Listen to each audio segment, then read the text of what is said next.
Good morning and welcome to the Purpose Fitness Times Nutrition podcast. Now, today is a very special episode. Today is the first episode where we're going to combine purpose nutrition and fitness together to bring you guys a world of new content. Now, today we're joined with our very special guest, Team Purpose Nutrition athlete, Mike Hulusi. Welcome, Mike. Thanks, man. Good to be here. Yeah, appreciate it. Yeah, welcome. So today what we're going to do is we're going to discuss heaps of things, as you're aware, regarding the mindset to win and everything about your comp prep that you've obviously just been through to the Arnold Classics. Now, this year was a very interesting year, so I'm sure you've definitely had a lot of mind games to play with yourself during this year. So we're looking forward to hearing from you and hit you up some interesting questions. Yeah, definitely, bro. So let's get into it. So, Mike, I've got a little game to play with you to start. Okay, man, sweet. So we always like to play a little bit of a game on this. So, Mike, with this game, it's a one quiz, right? And there's only one answer you can choose, and you can't fail. If you fail, you don't have the right mindset, which wouldn't be. Okay. All right. You need to select a response after I read out the question to you. And then I'll read out a scenario as well.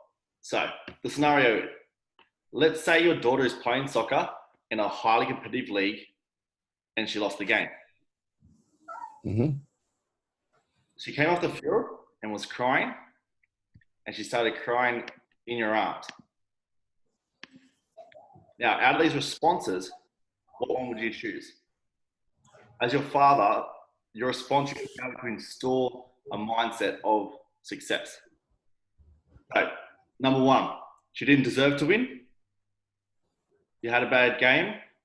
She can win next time. Who cares? It's just a game. Which one would you choose, Mike? Well, I suppose it's a question like that. It's hard because there's as a father, man, like you always care about your daughter. So first of all, my daughter will always know that her best is good enough. Okay. But at different times, if we don't win, it's simply because we didn't deserve it that time. We didn't work hard enough, and we need to work harder at it as well. So my answer is ultimately, I don't believe in second, third, fourth place trophies like they do these days, I suppose. And my mindset is very much, if you're not first, that's what it means. So she deserves to win, 100%.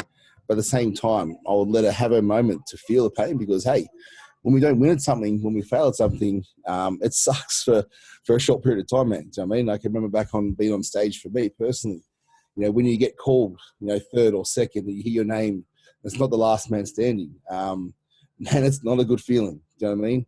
And on stage, it sucks. And you can always tell you try and keep it together on stage because you want to get back off stage just to, I suppose, let it sink in. But it's okay to feel that momentarily, disappointment in yourself because ultimately your prep, and for me personally, what we put in, or my daughter's practice, what the effort she put in, it wasn't good enough at that time, or for that period of time. So we didn't deserve it at that time. So it's okay to feel that momentarily disappointment in ourselves. But at the same time, it's about driving. Okay, so if we want to win, what do we need to do? What do we need to change? So how do we get better? And then that's exactly what I try with all my children, with myself, is if we don't win today, there's a reason why. And it comes down to what we can control. I'm a big believer in the fact that we have to take ownership for that. Yeah, exactly right, man. You've took all the words out of my mouth. You couldn't say it any better. So that's why you're such a great father and also a fantastic athlete to have aboard as well. So, well, you definitely won that game, mate, which I had no doubts about that. So, guys, Mike, how many kids do you have? Three. And they're, yes, my youngest is 4. He's a little boy named Ezan. They've got a 6-year-old son named Sully, and my daughter's 8, and her name's Iman. So they're all hitting that age where they're going to start to cause you a bit of grief, and obviously keep you on your toes, wouldn't they? No, we're really lucky, brother. My wife does an amazing job to know with the kids. I'm sort of left to be the fun dad, if that makes sense. Yeah. But no, man, they're really good kids. We're really lucky. The only one who gives us any grief is my youngest. He is my wife calls him a reincarnated me from when I was younger. So he caused us a little bit of grief here and there, but you know, they're kids, man. So it's all good. It's all good. Yeah, that's it. Unconditional love all around. Now, Absolutely. let's get into the fun of it. So, Mike, what was the turning point that you would say in your career as an athlete and as a father or as a businessman that installed your mindset to where it is today? So, obviously, you know, growing up as a kid, we didn't have the mindsets that we did today. Obviously, life experiences shape us to the person that we are today. What would you say would be the turning point, or, you know, a time in your life where you've either hit rock bottom or you've had an experience that sort of just shocked you, where you're in a really bad mindset, or, you know, where you switched your mindset to become who you are today? Well, bro, there's a lot of answers to those questions, and there's a lot of things in my life that have sort of shaped the strength of my mind now. Okay, and you know, growing up, I come from a very broken family. I'm one of 8 kids, but I see one brother, if that makes sense. Yeah. So a very broken family. Don't really see my parents much at all. I don't see my dad at all. See my mum sometimes. And so I grew up very much independent from a very young age. Yeah. So from 12, 13, I was working full time, taking care of my little brothers and sisters until I was assaulted and put in hospital put in a coma actually for 2 weeks. I was stabbed, hit repeatedly with baseball bats, cricket bats. Beat to basically to the point where they put me in a coma. In order for me to survive, I had to go into a coma. I lost that much blood. And it took 6 months to rehabilitate when I was 16. I come out of that time heavily overweight because 6 to 12 months, you know, I was overweight as a child anyway. I was always sort of, you know, chubby, if that makes sense. But I was now obese. And so being a young male, you know, entering year 11, my ego, my confidence, everything took a hit. And I was very much at that point in time, you know, depressed, extremely anxious. And at that time I said to my dad, who I was living with, I said that I wanted to see my mum because I hadn't seen her in probably 6 years. But, you know, having I suppose an incident in your life where you're met with death almost, you start to say, well, you want to see certain people and no reason. Well, why wasn't I seeing my mum? And when I wanted to see my mum, my dad kicked me out. So I still didn't see my mum, but I moved out to the city, started working again, full-time, 2 jobs, you know, just to sort of get by. And I developed during this time a real sense of survival, if that makes sense. Yeah. You know, a sense of back to the wall. What do I have to do every day just to survive and get through? Have enough money to, like, you know, pay rent, to buy food, to all these kind of things. So that was my sort of main focus at that time, survival. And then I developed what I like to think of, you know, becoming very resourceful, okay, and making the most from, you know, the least, if that makes sense. So moving forward, a couple of years, I finished my school a year late because I missed a whole year through being in hospital rehab. But then when I finished my school, I was doing some work at a factory and I got electrocuted by a 3-phase 415-volt welder. That put me in a coma for another week. Dan's on ICU. And when I first went in there, the doctors told my close friends who were with me at the time that he won't survive because of my lungs just wouldn't breathe, everything wouldn't work, if that makes sense. But I came through from that as well. But after that was probably my deepest or darkest time. Now, and what I mean by that is, like, they say that with electric shocks, that even the doctor said to me, it can change your personality temporarily. You can go into a stage where you won't know who you are, you'll disown your family, and I did. And I'm not sure whether he put that in my head and that's what happened, but it happened. I went through a stage where I was extremely, again, even more depressed, even more overweight. I was now 100 and almost 40 kilos obese. You know, entered into my late 20s, 21, 22. And it wasn't a good place at all at that time, okay? Now, the reason why this is important is because it's often during our darkest times, you know, that we, you know, when we hit that rock bottom almost is when we start to really forge, you know, stronger goals, stronger mindsets into, well, you've got 2 places to go. A lot of people I find in these times can really rely on their excuses, okay? And they can say, oh, poor me.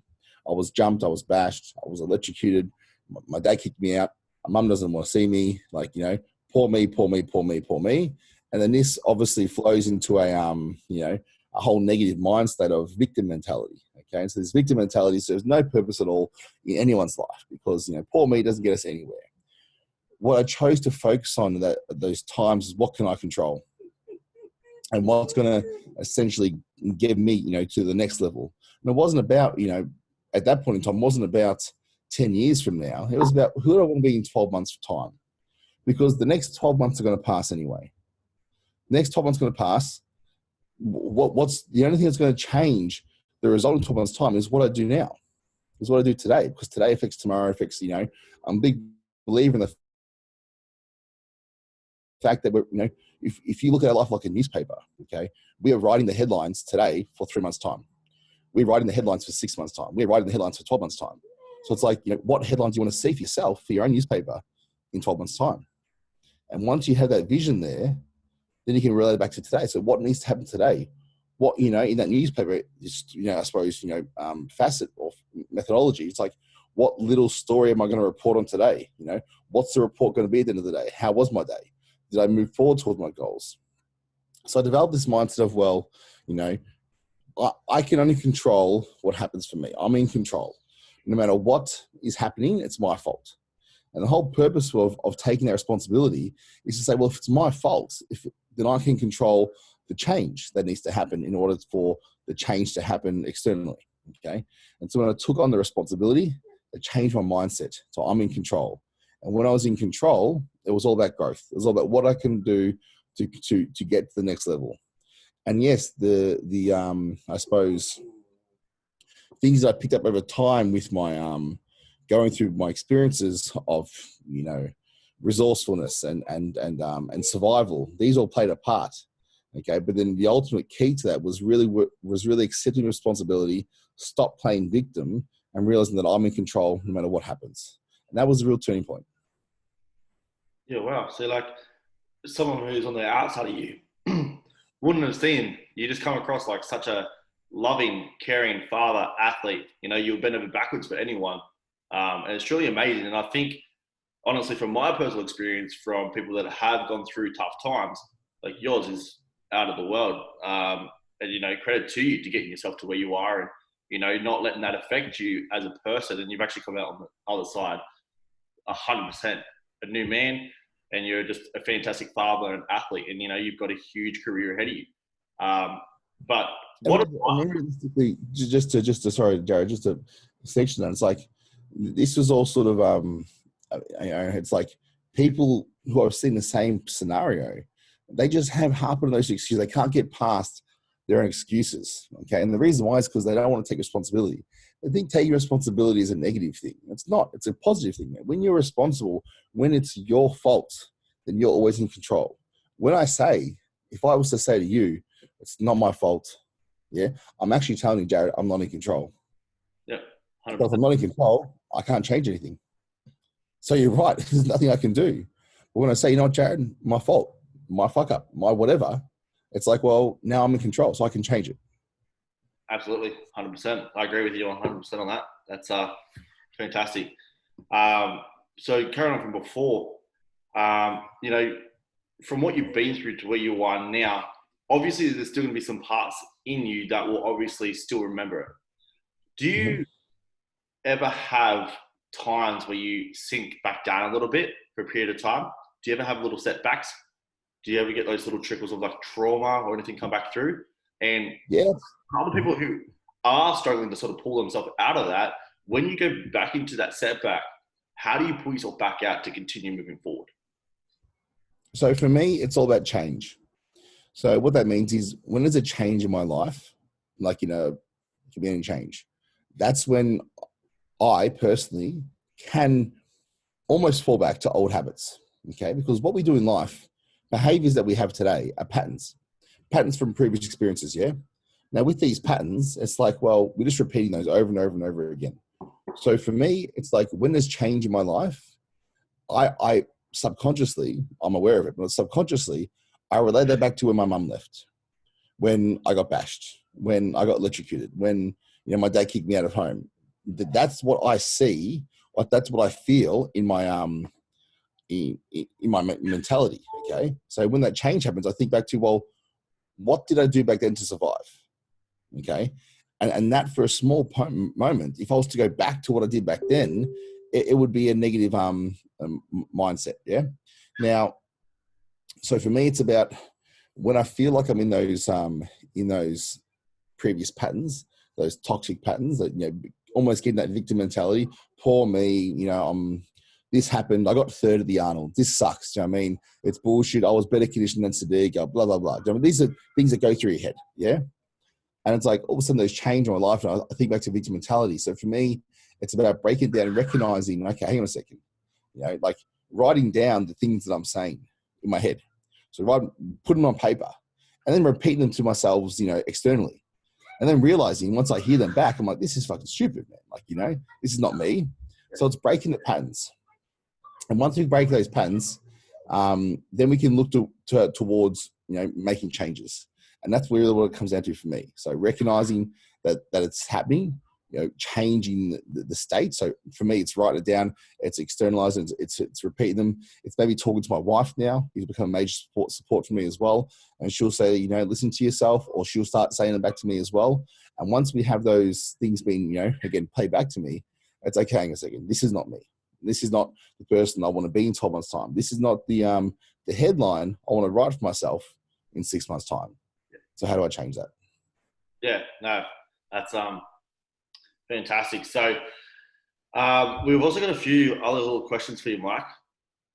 And you sort of touched on it there, your mindset when you got third at the Arnolds, and, when you spoke about coming third to Sadiq and stuff, and all those thoughts come through your mind. And myself as a competitor, I know how that is, and I know how you feel.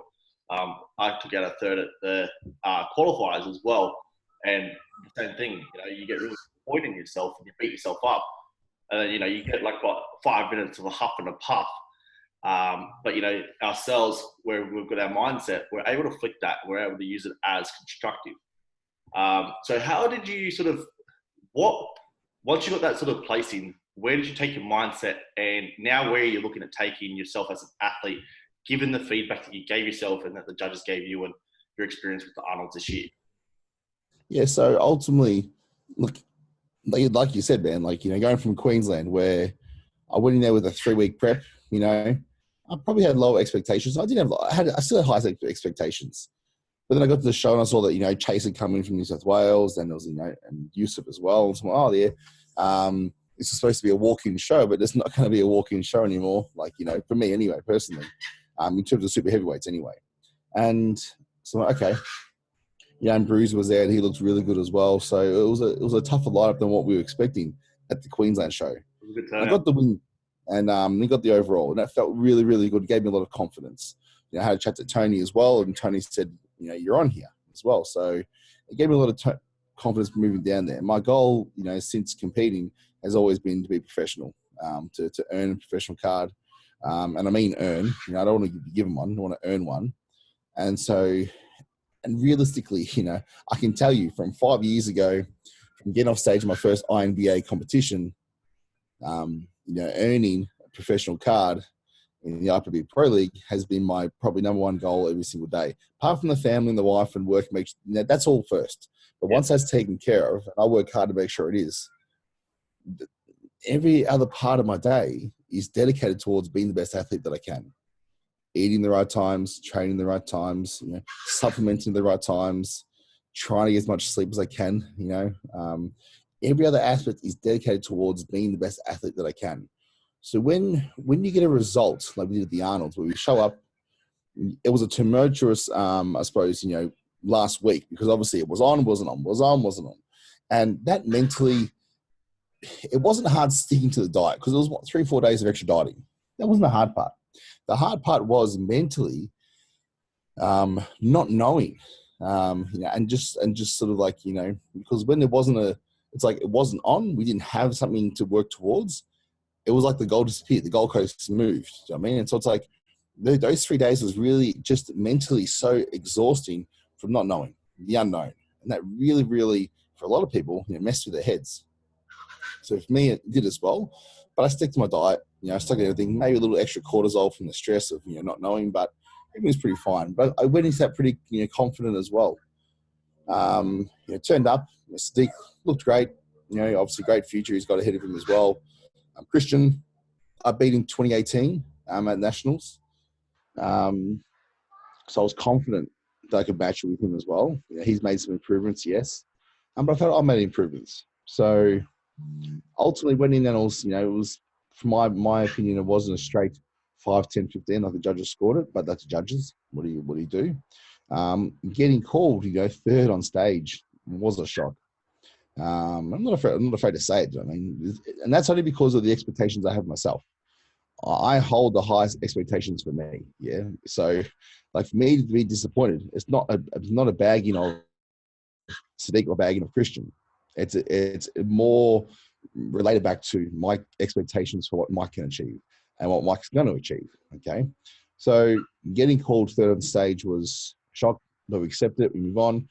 For the next hour, I didn't want to talk about bodybuilding at all. You go off stage. I think we went and got some donuts. Wasn't really hungry, but I ate them anyway. And my wife said, "Do you want to go back? Have a shower?" I said, "No, we'll just go and see the kids," because I hadn't seen the kids for probably 3 or 4 days because I was stayed in the city. So I went and saw the kids and just thought about everything not bodybuilding, if that makes sense.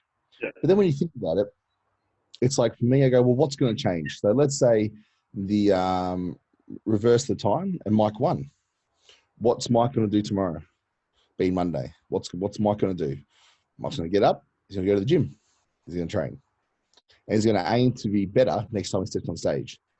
So let's, now, what's Mike going to do? That he's come third. It's like Mike's going to get up. He's going to go to the gym. So that next time he steps on stage, he's better. Okay? Next time he's undeniable. So ultimately, what we do next never changes when you have a true growth mindset.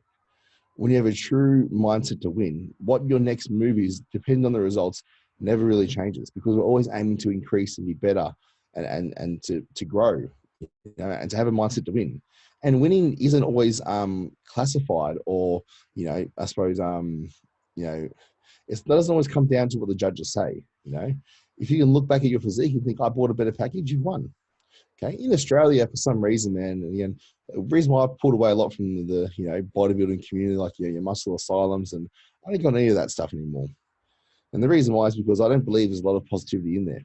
I believe a lot of it's just tall poppy syndrome. In Australia, it's like it seems to be in Australia, man. For me to win, it's almost like I need to chop Jared down. Yeah. So for me to win, it's more about Jared losing. Okay. Or for Jared to win, it's more about Mike losing. I want to chop you down. Okay. Whereas, the right mindset is, hey, man, we can win together. Ultimately, in bodybuilding, it's like what the judges say in the day, that's out of our control. We have no control over that. I hope there's no politics. But anyway, different story. But ultimately, for me to win, you can win. Bring the best you can, bring the best I can, and we win together. And the next day we get off stage, let's go and train together. Let's go and be better together again. So win-win is a huge, I suppose, concept that's gone missing, I feel, in Australian bodybuilding or Australian fitness or whatever you want to call it. There seems to be a almost negative mindset around, who's the best and who deserves this or whatever else. A lot of just, seems like young girls in the schoolyard, to be honest. But hey, that's my opinion. Just to touch on that with you, Mike, you're exactly right. And, it's not just the bodybuilding. It's the whole social media aspect of the world now. It's a whole business as well, for sure. The fitness industry, and that's why we're here now, and that's why we're creating this team, is to bring something of value back into this fitness industry. I feel like as a world, anytime, and it's the saying that I've always lived by, coming from a small country town, is it's like putting a bunch of crabs in a bucket. They'll build each other up trying to get out. Once the one gets close to that top, you'll watch all the crabs on the bottom of that bucket. They'll grab him and they'll pull that crab back into the bucket with the rest of them. They don't want him to escape. And it's exactly the same with the mentality of people in society today. And you hit it on the head right there is, no one wants to see each other win. Or you want to combine together, but as soon as you start to get a little bit ahead, you got to come back here with him.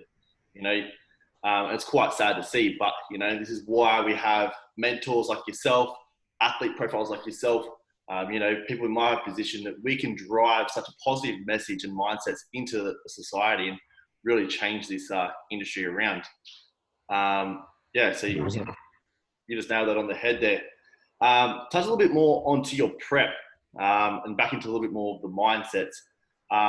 When you're preparing for, especially this Arnold or any prep, how do you mentally prepare yourself? Because as you said, you always put your family first. And, family is completely separate to bodybuilding. Bodybuilding is your passion, your hobby, but yet again, your family's your love and your life. So you've got two different purposes. So when you're putting your family first and, you get them to be, you obviously have food on the table, have a house on your head, and they're taken care of in that sense. And, it is time to then change your mindset. Well, not so much distance from them, but, put a little bit more focus into here. How do you mentally prepare yourself and take your mindset out of being a dad, running around busy with work? Because I know you've got your online coaching. You've also got another full-time job, which you can touch on in this one as well. How do you take the distractions of the outside world and then prepare yourself to take the toughest prep in order to potentially win? Yeah, so for me, it's like, because I consider myself an athlete, yeah. So it's like I train like an athlete, I eat like an athlete. So for me, it's like I never think of myself as off season or off prep. I'm always in prep to some degree. I might be in preparation to maintain a level of conditioning. I might be in preparation to add a certain level of muscle tissue. I might be in prep to, again, achieve a level of conditioning for stage. So I'm always in prep to some degree. It's something that's evolved in my family where we've got to remember that when my wife and I got together, bodybuilding wasn't a part of my life at all. Bodybuilding was totally separate to anything that I had done, or it was just something so different. If that makes sense, yeah.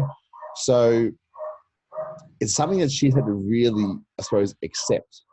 Okay, and what I mean by that is, it's something that it came into our lives, and she's had to adapt her life and change her lifestyle to suit. Okay, and that's a real credit to her, I suppose, along the way. Sorry, yeah, sorry, it's tea. Okay, it should be in the gym. Yeah. Sorry guys. Family life, mate. Yeah, and so what I was going to say is, it's like for me, it really hasn't. Over time, I suppose, something that my wife has become really, really good at is allowing me to do the things I need to do, allow me to provide for family, number one, because she's never worked since we got together, since she was pregnant with her first child. She's always been at home. And allow me to work, allow me to provide, which means at times during our life, I've had to go away for 2-3 weeks of time for work, selling on the road, and I spent 3 days at home. That's what I need to do to earn the money that would make us comfortable. Now, so she's allowed me to do that, and she's been the biggest support network, the biggest hold down for the kids at home. And so, and look, last year was an example. I was getting up at 3 a.m. every morning, doing my cardio, 20 minutes on the stairs. Then I would go and cook my food, eat, then I'd train, and I'd basically do all that before 7:30. I'd start my full-time job. And then basically after that, I would work until about 9:30 at night, straight through, come home, eat, sleep, and start all over again. Yeah. So for me, I was getting about sort of 4 to 5 hours sleep a night, working 13-hour days on top of training, on top of meal prep, and whatever else. So no doubt the hours were there. But I suppose for me, it's like I made sure that when I was home, when I was with the kids, I was really present. I was really, for them, if that makes sense. I made sure like Saturday afternoons and then Sundays, it was all about family day as well. And so we've really found a way to, I suppose, to incorporate the lifestyle with the kids. They understand that when Bubba goes to gym, because I'm Bubba, that's work. And so I think having that understanding from them as well has really helped them to, yes, they miss me, of course, and I miss them. But there's no doubt at all that entering into those last days of prep, last weeks of prep, there's going to be some time where you have to spend away, or you have to sacrifice time with your family and loved ones, whether it's your kids, whether it's your partner, whether it's your parents or your close friends going out. You have to sacrifice. To get into that level of conditioning, you have to make some sacrifice. It has to hurt. So for me, I've always, I suppose, because I came from being a fat kid, I've always been really afraid, not really afraid, but just really, I suppose, mindful of not going back to that. Okay, so it's meant that I've always wanted to maintain a fairly lean physique, a fairly low body fat percentage, under 10% year round. So it allows me to not get too far out of shape where now I don't have to do 60 to 2 hours worth of cardio to get into shape for a show. I don't have to do it. I don't have to drop to no carbs. My last prep, the lowest calories I got to was 3,000, and that was still about 350, 400 grams of carbs a day. Now, for me, at 350 grams of carbs a day and 3,000 calories, I drop scale weight daily, so it drops off, just keeps dropping.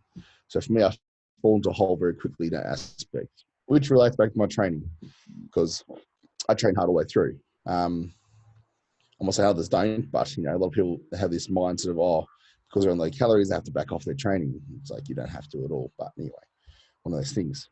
So yeah, I suppose it has been it's an evolving thing, bro, and it's something that keeps changing. And we're not perfect. I mean, we make mistakes. I make mistakes. There's times where I probably should maybe be more mindful of my moods, or maybe I am having a bad day because I looked in the mirror that morning and didn't like my photos, or all these normal things that we go through in a bodybuilding mindset. I mean, but I consider it the same as though, if my wife was married to a basketball player who's trying to make a pro basketball team or a pro football player. Do you know what I mean? Like their life is, obviously, is taken up by the team, by the sport. Yeah. Bodybuilding is one step further because it's how we eat, sleep, train. It's 24 hours. It's the only real 24-hour sport out there, if you think about it, because it's everything that we do.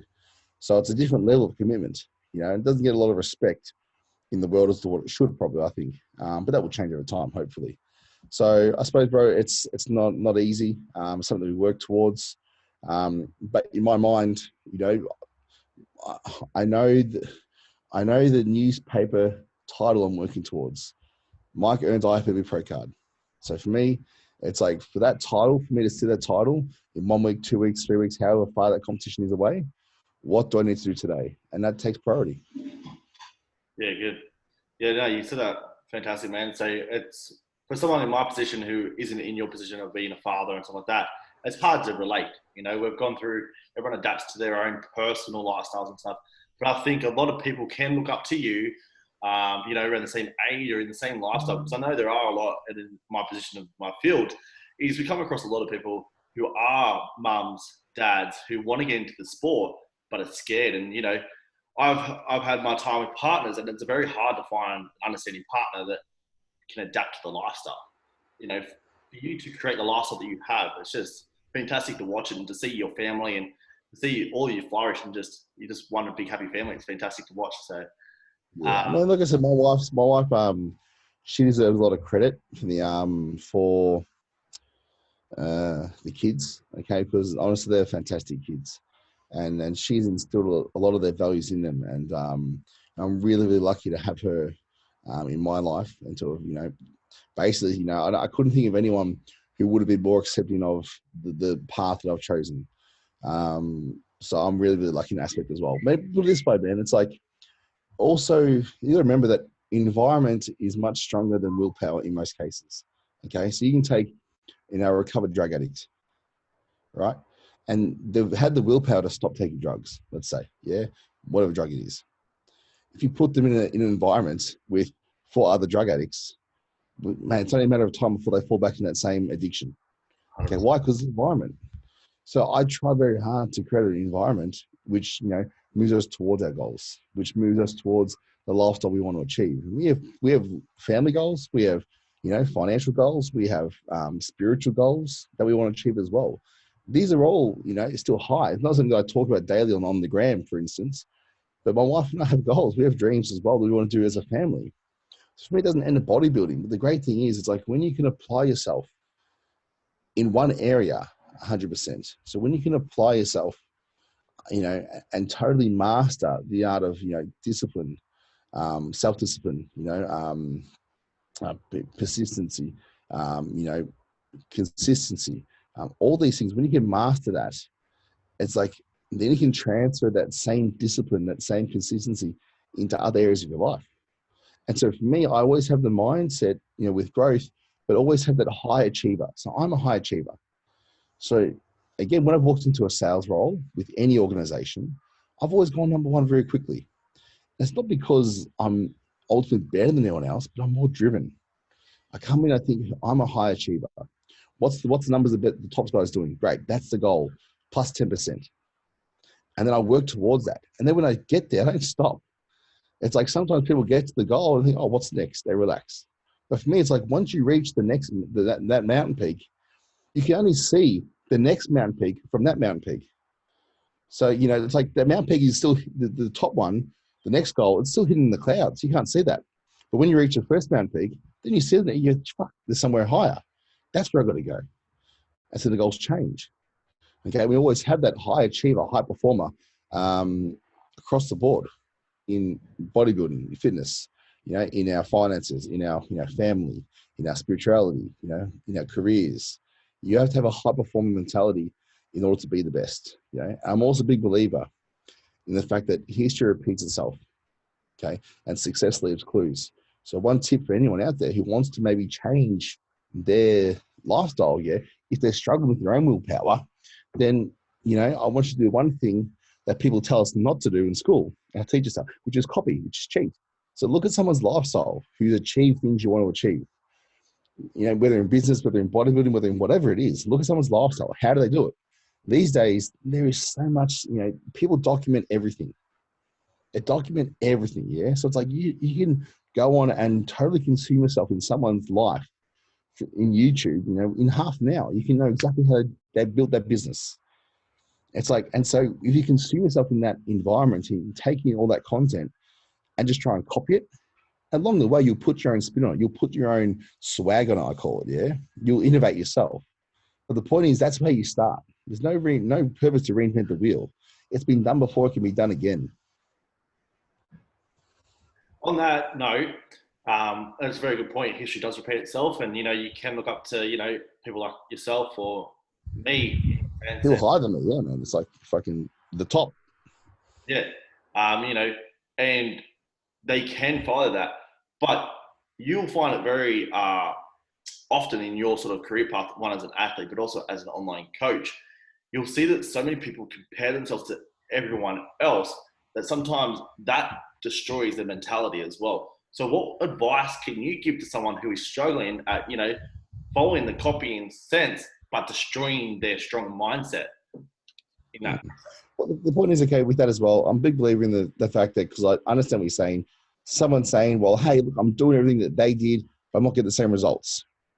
And it comes down, in most cases, to why you're doing it. Why are you doing it, yeah? Because I guarantee you, when that person you're copying did those things, they did it with purpose, they did it with passion, they did it for a reason. And that reason started within them, yeah? So if you're doing it for false reasons, if you're doing it for the gram, for likes, if you're doing it for shallow, bullshit fucking reasons, you're not going to succeed, man. Why you can't achieve the results that you say you want to achieve, because it doesn't mean enough to you. It doesn't mean enough. If it did, you'd do it. If someone had a gun to my son's head right now and said, mate, Mike, do this, otherwise he dies, I'm doing that, no matter what it is. Why? Because it means enough. Because that gun is significant. It means something now. Yeah. So when I'm doing a set, I kid you not, when I'm under 300 kilos on a squat bar, when I'm, in balls deep in a 50 rep leg press, with 500 kilos, like I'm thinking there's a gun to my children's head. If I don't complete this, they die. Or I think if I don't complete this set, I lose. I want to lose. I want to win. So the reason why people aren't getting the results they want to get in most cases is because it doesn't mean enough to them. So in most cases, in that example, Jared, they need to reassess what their goals are and why they're doing the things that they're doing. Yeah, exactly. And that's what we fall down to, is identifying what is your purpose in life. And, what does it mean? Exactly. So, no, very well you said. say you want to lose 10 kilos. Why? Well, what's losing 10 kilos going to do for you? I mean, I'll be able to, and it comes back to a reason. There's a reason why they want to lose 10 kilos. It could be superficial. I don't care if it's superficial reason. Could we say, well, I've got a high school reunion coming up and I want to look better than my friends. Fine. that's fucking great drive right there. Let's do it. You know what I mean? Now it means something as an example, yeah? And obviously means can be more meaningful, or reasons can be more meaningful than that. That's an example again, yeah? Whereas when we can relate why we want to achieve something back to a reason, back to meaning, then we can do it. If you're not willing to change what you're eating, unfortunately, you're not going to get the results, because if you do what you've always done, then you're going to get what you've always got. It's a simple, simple old philosophy. If you want to, have a change in your life, then you've got to change what you're doing now. Change the stories, that you're writing today, so the headlines in 3 months' time will read what you want them to read. Yeah, very well said, Mike. Now, we'll sort of come to an end and wrap this all up for everyone. And Mike, as you know, at the end of every podcast, what we're going to do is going to answer some of the viewers' questions. So guys who are tuning in, every week we're going to try and release a podcast on the Friday. So guys, we will put up polls on our Instagram, so you can message us, you can email us. Email us any question that you want, either related to the topic that we're covering, which is today, winners' mindsets, or any questions about health, fitness, nutrition, the industry, supplementation, whatever you need to be covered. Now, today we've got for you, Mike, or for both of us, sent in from Queensland. What is the best approach to dealing with people who help you achieve your goals, but also have a tendency to undermine them behind your back? Is it best to just ignore the hate, act fake, and play the game to success? Now, in this question, it was sort of like, okay, how do they help you achieve but then undermine you? And simply, they're either part of a group, they're all sort of working together, but this one individual has now, like you said, in the athlete sense of the bodybuilding, if you raise yourself up or you win, the others behind you don't like it. So he's finding that there are sort of turning against him now that he's actually starting to do well in this group. And, going behind his back and, just giving him straight hate. So, Mike, I'll let you answer this question first. What is the best approach for him to take when dealing with this situation? Yeah, so essentially, what we're saying is, there was a friend who was maybe supportive, but once you got to a certain point and overtook them, maybe they become, real negative, in a backstabbing sense. They talk shit behind his back or whatever the case would be. That's what I'm getting from that situation. And my point is, man, if someone's, I'm very upfront. So some people call me, I can be known as rude, but I'm not rude. I'm just very direct. And some people don't like that. Okay. Some people like to be, no confrontation, whatever else. I don't like confrontation, but if something needs to be said, I'll say it at the same time, because I've come to a point in my life where I'm comfortable with who I am. I'm comfortable with, my family. As long as we're happy, that's the main thing. So when people appear in my life and bring negativity or hate, or I know they talk shit about me, like, there's plenty of guys out there, pro bodybuilders, who will, message you on the gram and be all, hey man, support if you got this, do you know what I mean? Or when they see me, at World Gym fucking Kumara or whatever else, and say like, hey man, like all supportive, but then I know they talk shit behind the back. So these days, bro, I cut them out of my life. I stopped following them. I don't see anything to do with them. Why? Because they're not part of what I need to get to the next level. Okay, they represent no purpose for me, in terms of I've got no time for them. Okay, so I cut them out. I cut them completely dry. Yep. Now if they're in the same group, let's say I have to see them because I still want to hang with other people in the group and whatever else as well, I'm just very like, smile and wave. Hey, if you want to keep it nice, you smile and wave, you say hi, but you don't indulge, you don't tell them stuff, you don't. And if they want to know why, I say, tell them why. Yeah. If they say, hey man, like, why are you being a bit distant? I would tell them why, 100%. Me personally, I would like to just tell them anyway. Hey man, I know you're talking shit. I don't appreciate it. So, from now on, man, like, we're not cool. Yeah. I just have to leave it there. Do you know what I mean? Like, there's no dramas. If I see you, it's not going to be a fight every time. But at the same time, it's like, I've got no time for people who want to go around and talking, smack about other people half the time with no knowledge or no, like any truth to what they're saying. It's just something they've heard. It's something they've manifested or manufactured. And just these things, these Chinese whispers are dangerous, bro. And I hate these in the industry because, one person once I heard, this is one thing I heard with me, that I was traveling around Australia selling drugs. Now, I was traveling around Australia selling solar panels, sitting in, Mr. and Mrs. Jones' home, selling them solar. And look, bro, like when I heard this, it was funny. Because I'm like, if I want to sell drugs, I could do it from the Gold Coast. I'm going to send the drugs out. Yeah. I have to travel Australia. But at the same time, it's like, for me, I hear that. It's like, I've got kids. And so people understand once you put something out there, man, it can stay. And people talk and people hear. If we're in a crowd of people and I say, and you say to me, hey, Mike, you're a rapist. Right? I'm not 100%. Yeah. You know it. You're just saying it. I know it. Yeah.